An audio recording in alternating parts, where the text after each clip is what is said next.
Leicester City have gone from Premier League and FA Cup winners to now fearing relegation to the Championship. There's just over a month left in the Premier League season, and Leicester sit 19th in one of the wildest relegation battles in recent history. Dean Smith has been placed in charge, but many wonder if it's too late for Leicester with a squad that has quality but also its fair share of problems. The board faced criticism after not dealing with the departures of longtime captain Kasper Schmeichel to Nice and the big money move of Wesley Fofana to Chelsea. Add to the fact that key players like Yuri Tielemans has his contract running out, and with Leicester's future uncertain, I don't see many contract extensions on the horizon. That means a lot of free transfers out of the club. Honestly, a shame considering how good their player recruitment has been in recent years. We've ended our first season of this rebuild with what could be a very realistic scenario for Leicester. 19th place means relegation to the Championship alongside Crystal Palace and Southampton. The top of the table not quite as realistic, but Chelsea win the league, Liverpool, Manchester City, and Manchester United rounding out the Champions League spots. Watford and Norwich both automatically securing promotion from the Championship along with Blackburn Rovers. Manchester United winning the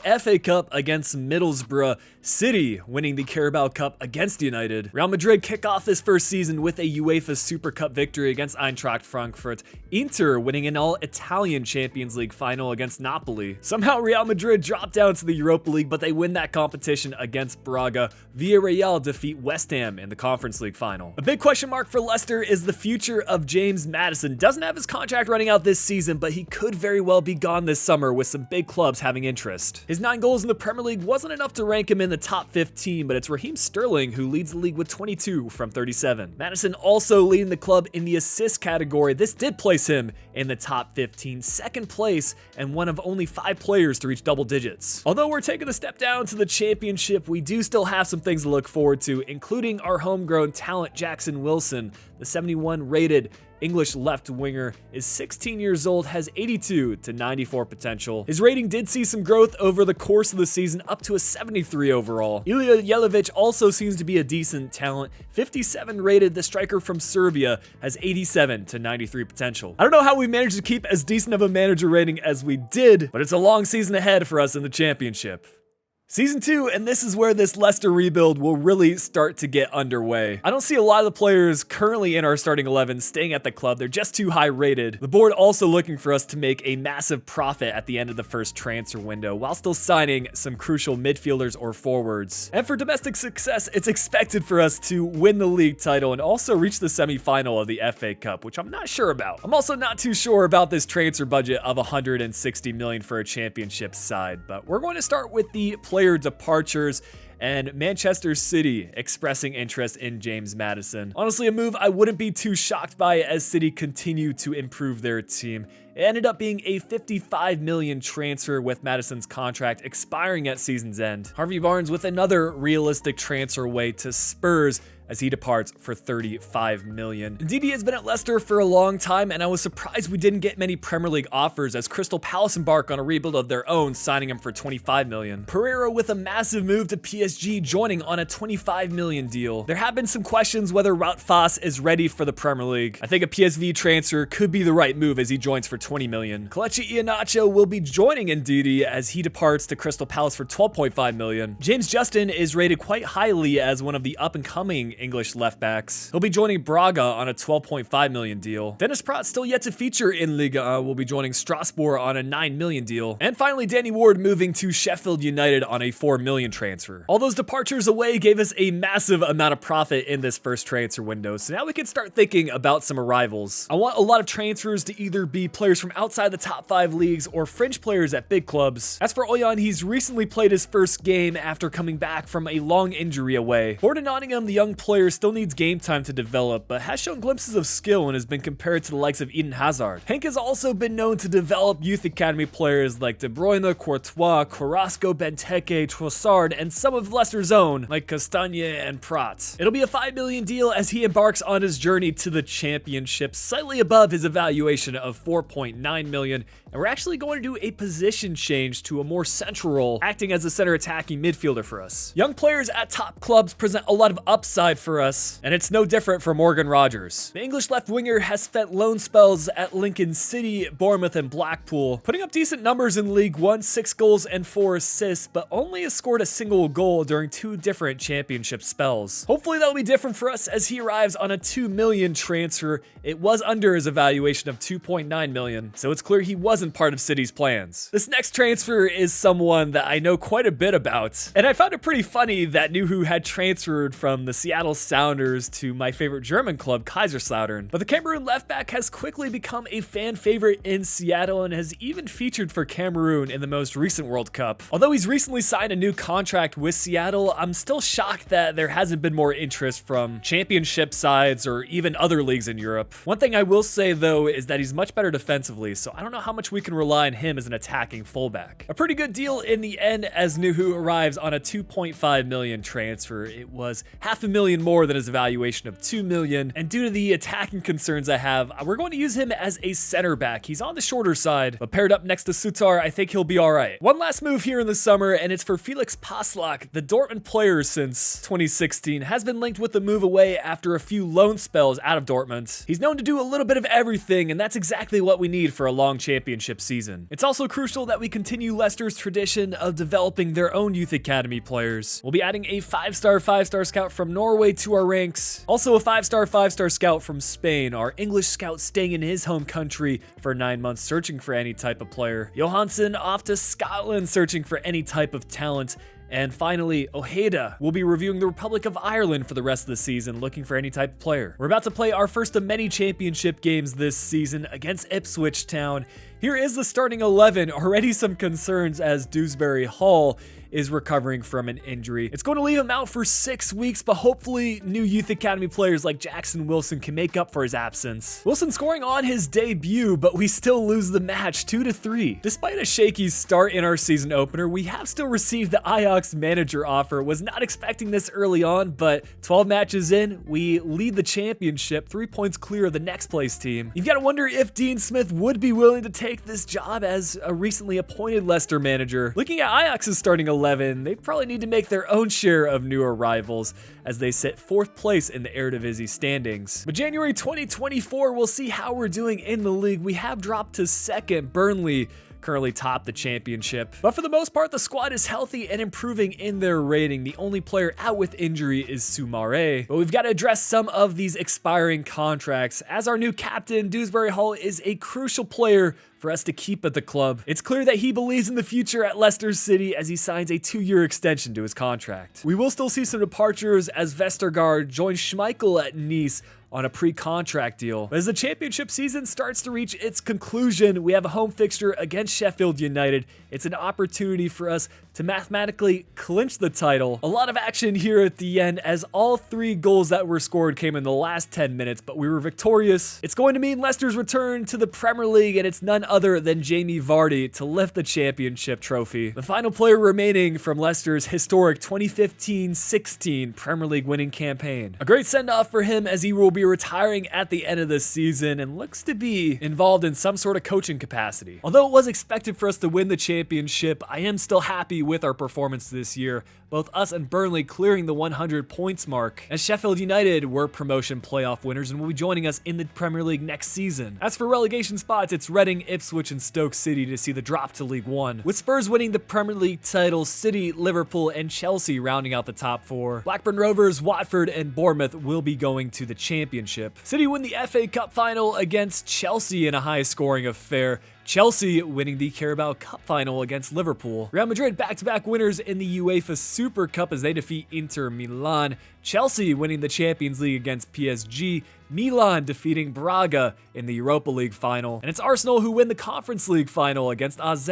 I was concerned with the number of strikers at the club, but Patson Daka certainly stepped up. 30 goals from 48 appearances, tied for having the second most goals scored in the championship, only behind Wout Weghorst. The game time that we gave Rodgers certainly influenced his rating, a plus 11 growth up to an 80 overall, accumulating 19 goals and 14 assists. He was the championship leader in assists, clear of several players. Also, shout out to Iverson, we gave him the #1 spot. He made good on the opportunity, 16 clean sheets from 44 appearances. We've got a couple of Youth Academy players to check on, Yelovich going up plus 11 during his season-long loan spell, and while Wilson was not loaned out, he still saw a plus 7 growth here at Leicester. 3 new players added to our Youth Academy, starting with Jacob Bell, the 69 rated English center attacking midfielder.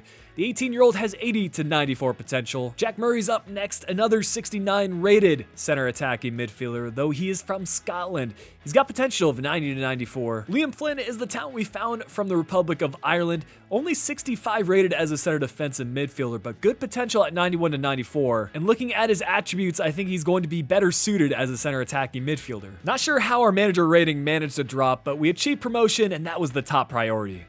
We see it all too often that promoted championship sides see relegation back to the championship. I don't want that to be the case for us. Let me know in the comment section what you think Leicester's future will look like, but if you're enjoying the content, make sure to leave a like on the video and subscribe to the channel if you haven't already. It's clear that the board wants us to continue being savvy with our finances, signing 3 crucial players and still making a profit of over 100 million. Although it's a low priority, it's still important for us to establish Leicester as a consistent Premier League side. How our transfer budget continues to rise still baffles me, but we're going to kick off our signings in Season 3 with the return of a former Leicester player. Harry Maguire's 80 million transfer to Manchester United in 2019 made him the most expensive defender at the time. He went on to captain Manchester United and also represent England in the Euro 2020 final. While he is linked with a return back to Leicester, it made it even better that he was available as a free agent. So hopefully Maguire can close out his career here with the Foxes. We're in a tough spot at goalkeeper while Iverson led the championship in clean sheets. I don't think he has a rating to justify starting in the Premier League. And when a player like Georgi Marmardashvili is still available, I think we need to pounce on the opportunity. I think largely due to the fact that Valencia have struggled in recent seasons, even facing potential relegation from La Liga. Marmardashvili has been linked with a move away, and Leicester are one of the frontrunners. 40 million to spend on what will be a long-term goalkeeper is not bad at all, especially considering our transfer budget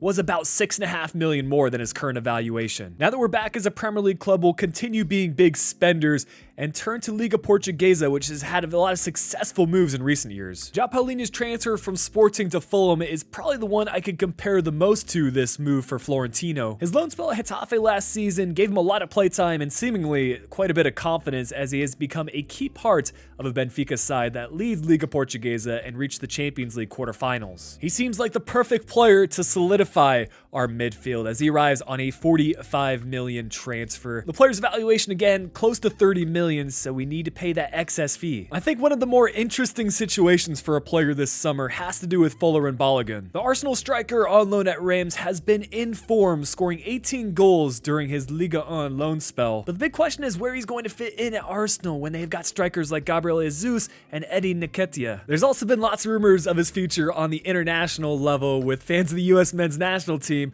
hoping that he makes the nation change to play for the US. But one thing's for certain, he's going to get opportunities for us at Leicester as he arrives on a 15 million transfer. With his contract expiring at season's end, we were able to acquire him for less than his evaluation. Our final signing of the summer will be for Jacob Greaves. I know we brought in Maguire, but I want to think about the future as well. Honestly, he probably follows a similar model to when Harry Maguire joined Leicester City from Hull City in what was now a few years ago, but I think Greaves has all the quality. He's already had some Premier League interest from sides like Nottingham Forest, and for 7.5 million, he's a player that we can invest in, give him the occasional start in the Premier League or for cup fixtures. I was more than happy to pay the extra 2.5 million compared to his evaluation. As one of the leading goal scorers in the championship, I wasn't shocked to see big offers coming in for Patsandaka. Ultimately, it was a move to Atalanta on a 20 million transfer, and we'll see how he fares in Serie A. Luke Thomas, also losing his starting left back role, will be heading to Aston Villa on an 8.5 million transfer. Hopefully we can add upon last season's track record of finding youth academy players as we scout out England for the rest of the season.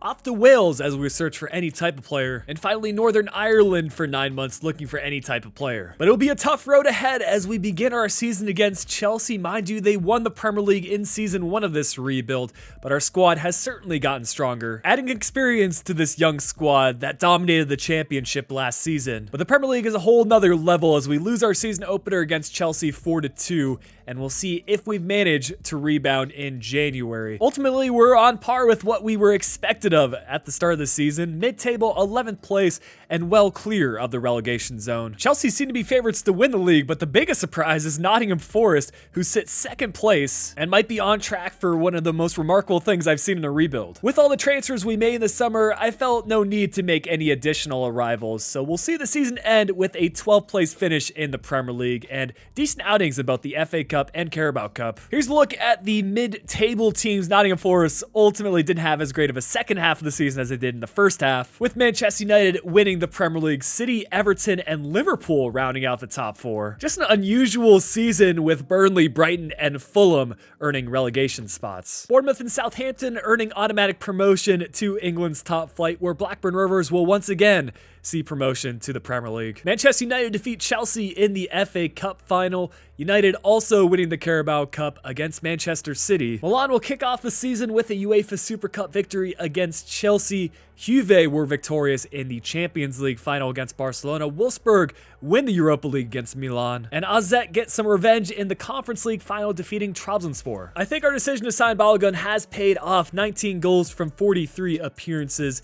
It ranked him in the top 15 for Premier League top scorers. Bukayo Saka leading the way with 26 from 38. And Wilson has developed into an exceptional talent, approaching double digits for both goals and assists. No one in the Premier League actually managed double digits for the assist category, but Mo Salah led the way. We'll get an update on players that were sent out on loan. Jack Murray, the center attacking mid from Scotland, up +4 to a 73 rating. Liam Flynn still at that CDM position, but seeing good growth, +7 to a 72 overall. Jelavic has been around for a long time. He's up +4 to a 72 rating during a Mallorca loan spell. Jacob Bell probably helped Southampton earn promotion to the Prem as he went up +4 in his rating to a 74 overall. As for the new talents, we've got George Brooks, a 66 rated English striker, 90 to 94 potential. Kieran Curran is a right back from Northern Ireland at a 66 rating, 85 to 94 potential. And finally from Wales, we have Nathan Young, a 60 rated center back with 81 to 94 potential. A big jump up to our manager rating as we look to take another step with Leicester on our journey in the Premier League.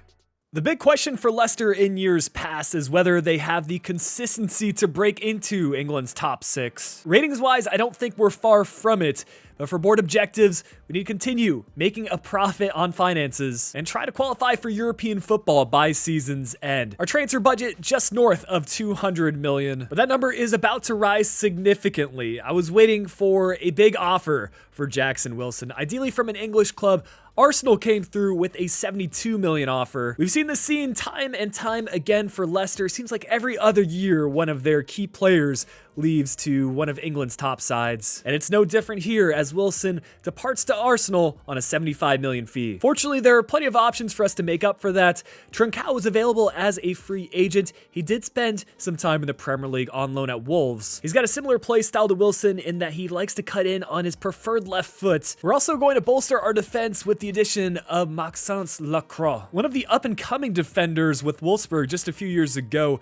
He helped them qualify for Champions League football during the 2021 season. In recent years, Wolfsburg's dropped to more of a mid-table Bundesliga side, which is why he might have transferred away to Milan in this save. But we're going to complete this signing on a 20 million deal, significantly less than his evaluation, so he had his contract coming to an end. Burnley earned relegation to the Championship in this rebuild, but during their current season, Zerari has played a key role in their promotion to the Premier League. Having his best season to date, it'll be interesting to see if he can help Vincent Kompany's Burnley survive the drop and continue building upon their fantastic season. Just a fun player to use in career mode, 4-star skill moves, and a 5-star weak foot. We signed Zerari on a 30 million deal, a significant fee for a championship side. We're also going to be turning him into a left winger, which should give him an upgrade in rating over time. Leicester are of course known for their signings from Liga 1, and Fares Chaibi seems to be one of the top prospects that clubs around the world are looking to sign. Although he's listed as a left winger in career mode, He seems to predominantly play at that center attacking mid position, but as a well-rounded talent, he could feature anywhere in the midfield and attack, which any club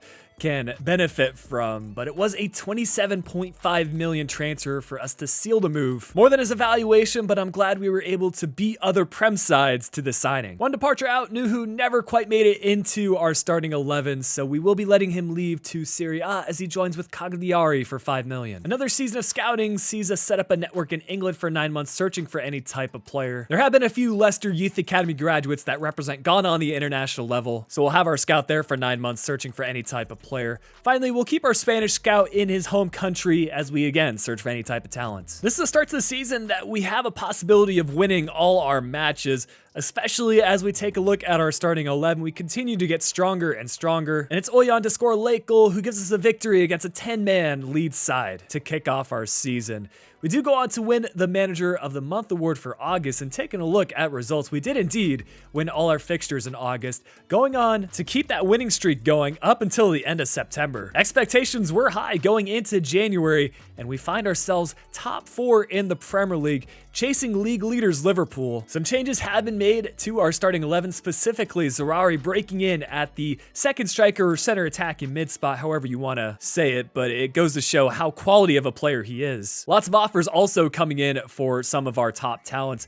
Manchester United submitting offers for both Florentino as well as Marmardashvili. We of course declined both of them because we have a chance of qualifying for European football. And as we take a look at the last match of our Premier League season, it's against league leaders Liverpool. You couldn't have written a better script. A win would put us equal on points with them, but ahead in terms of the standings due to goal differential. We will, however, need City to either lose or draw, otherwise they would take the Premier League title. Lots of changes to both sides, but I'm glad we could play this final fixture at home regardless of what happens. I'm not sure any Premier League title will ever beat Leicester's 2015-2016 title winning campaign, but still a lot for us to play for in this one as Liverpool will get the first chance. But before the halftime break, we will apply some pressure on Kevin Trapp. He just couldn't seem to get the ball cleared as it follows the ball gun. He first times it and gives us the lead as we go into the break. Not exactly the best goal we'll ever score, but every single one counts. And as a clinical goal scorer, you take those, especially given the circumstances of this match. And for a score update, Wolves are currently drawing City at the Molineux Stadium, so this will be a very interesting next 45 minutes. Shortly after the break, it's Liverpool trying to get a goal back, and Carvalho plays the ball in the center. Mo Salah denied off of the post, and for some reason, Jude Bellingham is being brought on as a sub. Maybe there were some injury concerns, because why else wouldn't you be starting him? And of course, he makes an impact right away, but Marmardashvili, safe from the back, able to pull off a couple of saves despite the constant pressure that Liverpool are applying. Off a corner kick, it's Kolomuani who has his shot on goal saved. We'll win the match with a couple of handshakes between our players. But when I saw the Premier League trophy, I knew for sure that we have done the unthinkable when the season started. I'm really curious how it's decided where the trophy is supposed to go when it's this close of a title race. But it's one of our own Youth Academy players, Dewsbury Hall, to lift this title for us. And even some old stars like Maguire as part of the celebrations. What a campaign it was, and the Premier League was by far our focus during season 4.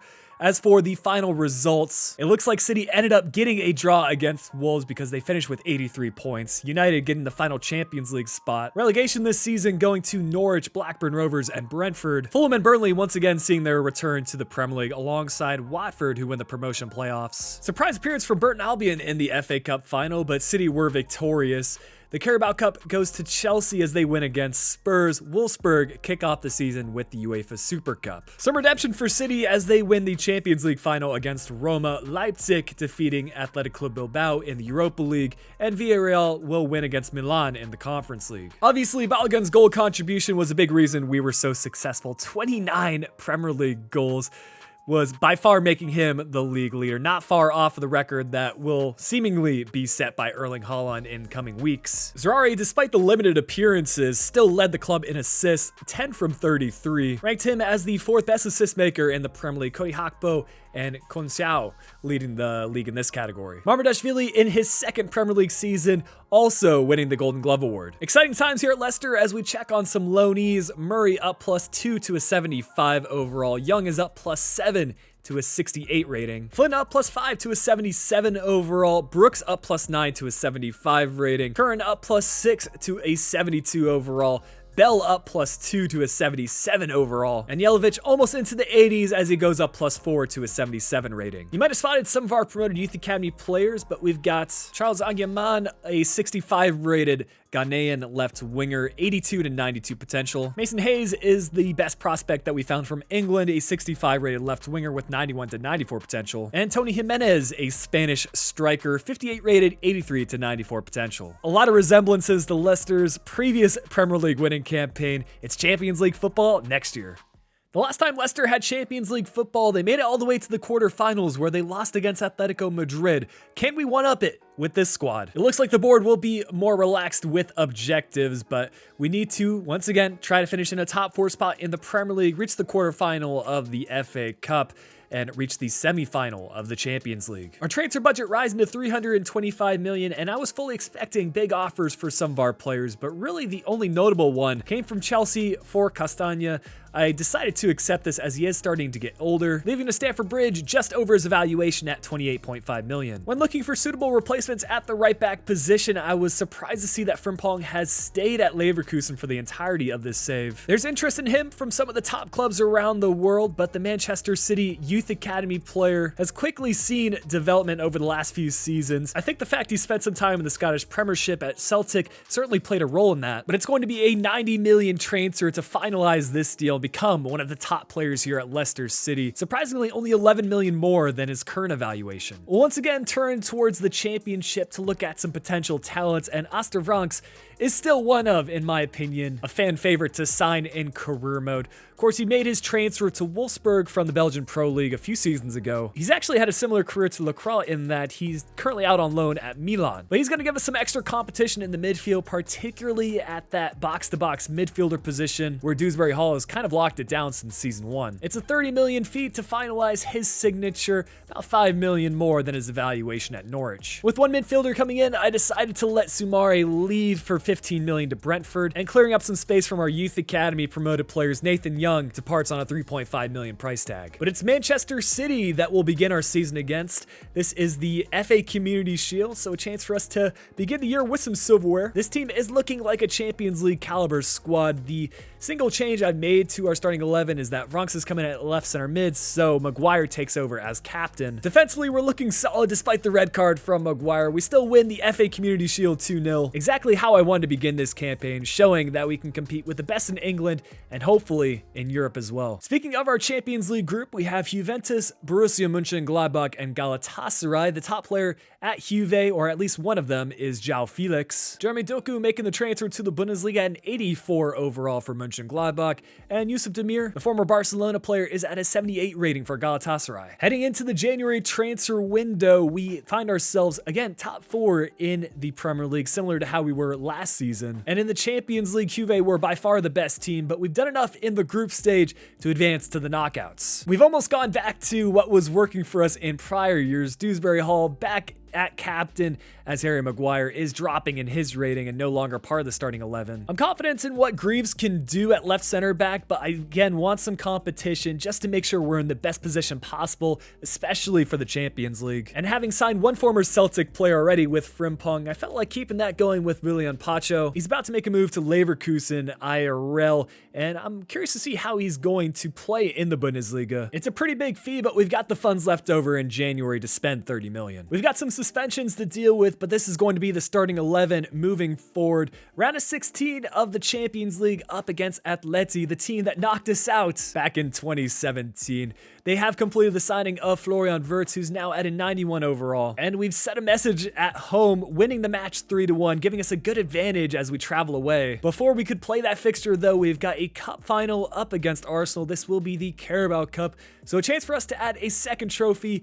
And it took us until the 66th 86th minute, but Balogun scoring a crucial goal to give us the winner. Who knows how many competitions we can add this season? We're in the running for all of them, but maybe this will give us some extra confidence in the Champions League. Seemed like it's done enough as we've drawn the match away against Atleti to give us a win 4-2 on aggregate up against Milan in the quarterfinals. Of course, Yuri Tielemans completed this pre-contract arrival back in season 1. He's up to an 85 rating, but we do get the better of Milan in the opening fixture, continuing our record at home, and as we travel away, we do just enough. Trincao found the leveler to give us the 3-2 win on aggregate, where we'll now face Barcelona in the semifinals. Tammy Abraham always seems to move around in career mode. In this save, he's over at Barcelona at an 86 rating. And at the Camp Nou, we end up winning 1-0, the only goal coming from our captain, Dewsbury Hall. Traveling back to the King Power Stadium, we win it 2-0, putting us through to the Champions League final, where we'll face the team from our group stage, Juventus. Of course, with the Champions League being the final fixture of the season, we'll review results. Unfortunately, we cannot go back-to-back in the Premier League as Liverpool win the title with 83 points. We will still finish top 4 though. Bournemouth, Southampton, and Watford earning relegation to the Championship. Brentford and Norwich securing automatic promotion to the Premier League, and Brighton win the Championship playoffs. And recapping the competitions we were involved in, of course, we saw a win against Manchester City to start the season in the FA Community Shield,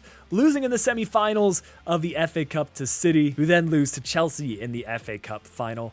We, of course, also won the Carabao Cup against Arsenal, so a chance for us to win the treble in the Champions League. RB Leipzig defeated City in the other Super Cup, so not a great season in that regard for them. Chelsea winning the Europa League against Fiorentina, and Lazio defeating Strasbourg in the Conference League. Balogun has been incredibly impressive considering his rating, 35 goals from 62 appearances. He was top 4 in the Premier League for goals scored, Phil Foden matching his tally from the year before. You might remember Liam Flynn and how I wanted him to become a center attack mid. Well, this is what he's like at his peak rating, up plus 11 over the course of the season to an 88 overall. He also ranked in the top 10 for Premier League assists. Rodrigo had the most though, 11 from 34. But here's a look at both teams for this Champions League final. Can we once again achieve the unlikely with Leicester City? Sometimes you're able to strike gold in these rebuilds where the storylines just work out perfectly. I would say that has very much been the case so far in this episode with Leicester. But it's Balogun to find Flynn, our Youth Academy promoted player that finally got his chance,